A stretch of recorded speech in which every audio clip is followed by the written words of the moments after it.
الحمد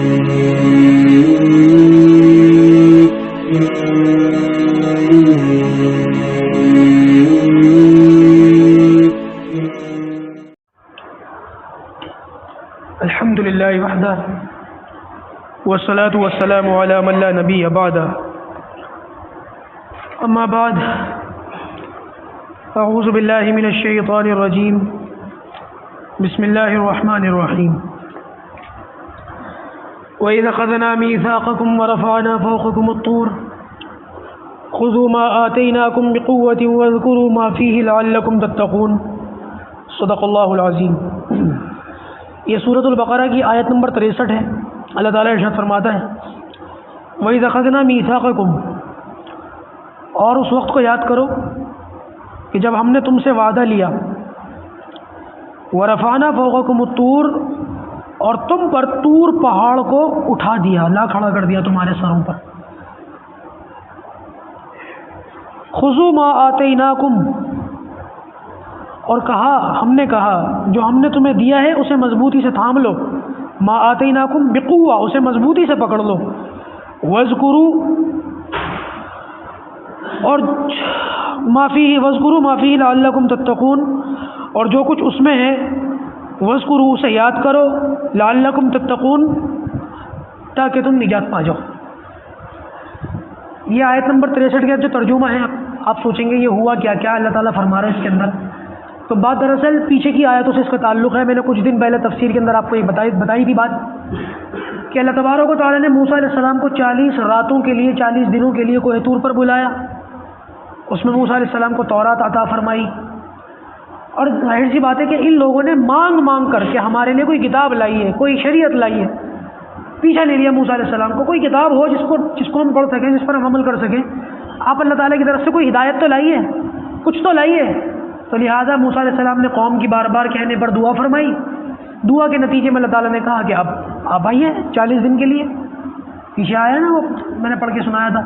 تو موسیٰ علیہ السلام پھر تشریف لے گئے، 40 دنوں کے بعد جب وہ تورات ملی ہے تو واپس آئے تو قوم بچڑے کی پوجا میں مبتلا ہو چکی تھی، شرک کر چکی تھی، جس کے نتیجے میں 70,000 لوگوں کو قتل کیا گیا۔ درجہ ان کو شہید کا ہی تھا، ہوئے تو وہ بت پرستی کے جرم میں شہید ہوئے تو وہ بت پرستی کے جرم میں قتل، لیکن درجہ جو ہے ان کو شہادت کا دیا گیا، کیونکہ وہ توبہ کے نتیجے میں قتل ہوئے تھے، معاف کر دیا گیا۔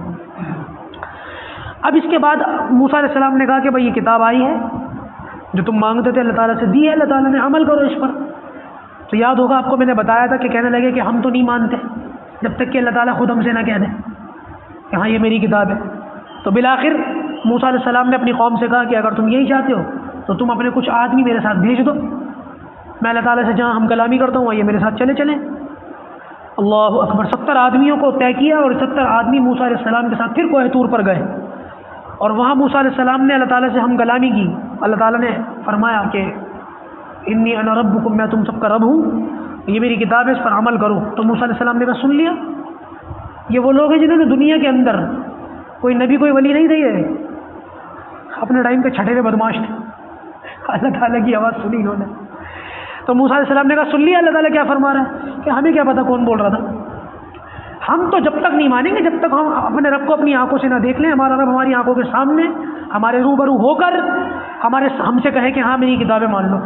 بالآخر اس جو ہے گستاخی کے جرم میں اللہ تعالیٰ نے بجلی بھیجی، فاخذتکم الصاعقہ، اور بجلی کے اس کے جھٹکے میں آ کر یہ سارے کے سارے ہلاک ہوئے۔ پھر موسیٰ علیہ السلام نے اللہ تعالیٰ کی بارگاہ میں عرض کیا، اللہ یہ آئے تھے میرے ساتھ، بدماش قوم ہے ویسی بھی، اب اگر میں اکیلا جاؤں گا یہ 70 آدمیوں کو بغیر، تو پھر میری قوم تو میرے ساتھ کیسا سلوک کرے گی؟ تو اللہ تعالیٰ نے موسیٰ علیہ السلام کی اس فریاد پر ان لوگوں کو دوبارہ زندگی دی موت کے بعد۔ اب ان کی خباثت دیکھیے کہ ان لوگوں نے زندہ ہونے کے بعد دوبارہ جب اپنی قوم میں واپس گئے ہیں تو قوم نے کہا ہاں بھائی کیا تھا، اللہ تعالیٰ سے بات ہوئی، اللہ تعالیٰ نے کہا تھا تورات ہے میری، اس پر عمل کرنا۔ بات دراصل یہ قوم تورات کو پڑھ چکی تھی کہ تورات کیسی ہے، اور تورات کے اندر احکام بڑے سخت تھے، اور جس قسم کی یہ بدماش قوم تھی اس قوم کے لیے یہی احکام جو تھے ہونے بھی چاہیے تھے۔ ذرا بدماش لوگوں کے ساتھ پروٹوکول بھی سخت ہوتے ہیں۔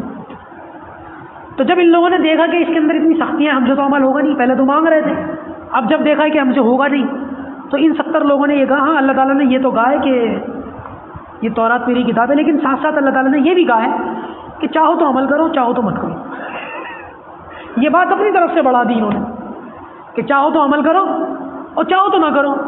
اب جب قوم نے دیکھا کہ اس کے اندر تو بہت ساری باتیں ایسی ہیں جو عمل کے لائق نہیں ہیں، تو کہنے لگے ہم سے تو ہوگا نہیں، ہمارے بس کی نہیں ہے، جہاں ہمیں ٹھیک لگے گا ہم عمل کر لیں گے، اور جہاں ہم سے عمل نہیں ہوگا اللہ اللہ خیر سمجھا۔ اس کے نتیجے میں یہ آیت ہے کہ جب ہم نے تمہارے اوپر کوہ طور کو لا کے کھڑا کر دیا اور تم سے کہا ہاں اب عمل کرتے ہو یا پہاڑ گرا دیں تمہارے اوپر، تو یہ اللہ تعالیٰ نے ان کے ذریعے پہاڑ کو ان کے سروں پر لگا کر عہد لیا، اور یہ سجدے میں تھے، پہاڑ اوپر تھا۔ اور بعض علماء نے یہ بھی فرمایا کہ سجدے میں بھی ایسے تھے، یوں مڑ مڑ کے یوں دیکھتے تھے پہاڑ آیا کہ نہیں آیا اتنی بدماش قوم ہے۔ تو بہرحال اللہ تبارک و تعالیٰ نے پھر ان سے عہد و پیمان لیا، زبردستی مانتے ہو یا سزا دے تمہیں؟ یہاں ایک سوال پیدا ہوتا ہے کہ قرآن مجید میں ایک موقع پر اللہ تعالیٰ ارشاد فرماتا ہے لا اکراہ فی الدین، دین میں زبردستی تو نہیں، تو یہاں پر زبردستی کیوں کرائی گئی ہے کہ یا تو مانو نہیں تو پہاڑ آئے گا بھی تمہارے سر پر؟ تو اللہ تعالیٰ کا ایک اعلان تو یہ ہے کہ زبردستی نہیں کروائی جائے گی کسی سے دین پر عمل کرنے کے لیے، اور دوسری طرف یہاں پر محسوس کیا ہو رہا ہے بلکہ کلی بات ہے کہ ان سے زبردستی قبول کروایا گیا۔ تو یہ بات یاد رکھیے گا، یہ جو کہا جاتا ہے نا کہ دین میں زبردستی نہیں ہے، یہ ان لوگوں کے لیے جو ہے ہی کافر، جن کا دین سے ایمان سے دور کا بھی کوئی واسطہ نہ ہو۔ وہ اگر ایمان قبول نہیں کرتے تو ان سے یہ نہیں کہا جائے گا ہاں بھائی ہم تمہاری گردن پہ تلوار رکھ رہے ہیں، ایمان قبول کرتے ہو یا مار دوں، یہ نہیں، یہ ہے مطلب لا اکراہ فی الدین کا، کہ کسی کے ساتھ زبردستی کر کے دین اسلام میں اس کو داخل نہیں کروایا جائے گا۔ ایک شخص تھا غیر مسلم ہے، کہہ رہا تھا مجھ سے کہ وہ اسلام تلوار سے پھیلا ہے، تو میں نے کہا ابو بکر کو کون سی تلوار نے مسلمان کیا تھا بھائی؟ سب سے پہلے مسلمان تو وہی ہے نا، کس تلوار نے مسلمان کیا ان کو؟ حضرت خدیجہ کون سی تلوار سے ایمان لائی تھی؟ یہ جو حضرت بلال ہیں کس تلوار سے ایمان لائے تھے؟ کچھ پڑھا بھی ہے ایسی بکواس کرے جا رہے ہو؟ تو صحابہ کرام کی اتنی بڑی جماعت تھی، ان کے سر پر کون سی تلوار تھی؟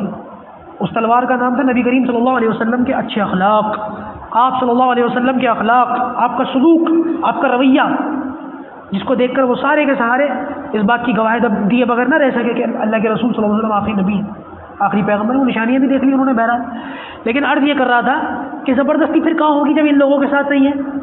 زبردستی وہاں ہوگی کہ جو شخص ایمان لے آئے، مسلمان ہو جائے، ساری باتوں کا اقرار کر لے کہ ہاں میں ایمان والا ہوں، اب اگر وہ دین سے پھرتا ہے، مرتد ہو جاتا ہے یا دین پر عمل نہیں کرتا، تو پھر اس کے ساتھ زبردستی۔ یہی وجہ ہے کہ آپ سے کہا جاتا ہے بچہ 10 سال کا ہو جائے تو اس کی پٹائی لگاؤ، نماز نہ پڑھے تو۔ بچہ جب 10 سال کا ہو جائے، مسئلہ سنا ہے نا آپ نے، مشہور مسئلہ ہے، 10 سال کا ہو جائے نماز نہ پڑھے تو کیا کرو؟ اس کو پٹائی لگاؤ اس کی۔ تو یہ زبردستی ہو رہی ہے نہیں ہو رہی ہے؟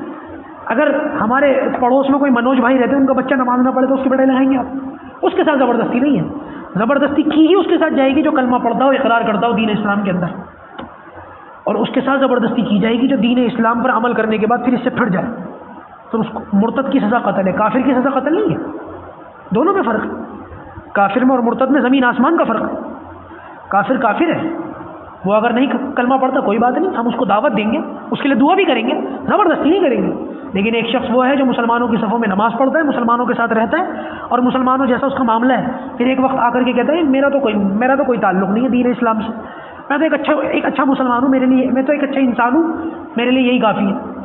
پر ٹھیک ہے، پھر ایسے لوگوں کی سزا دین اسلام یہ کہتا ہے جہاں پر اسلامی حکومت ہو پھر ایسے لوگوں کو یا تو پھر سختی کے ساتھ واپس لایا جائے۔ بھائی دین اسلام پر عمل کرتا ہے واپس ارتداد سے توبہ کرتا ہے یا نہیں کرتا، تو پھر ٹھیک ہے اس کا نپٹارہ کر دو۔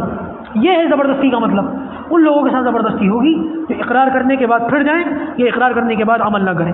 اللہ تعالیٰ ہم سب کو عمل کرنے کی توفیق عطا فرمائے۔ الحمدللہ رب العالمین۔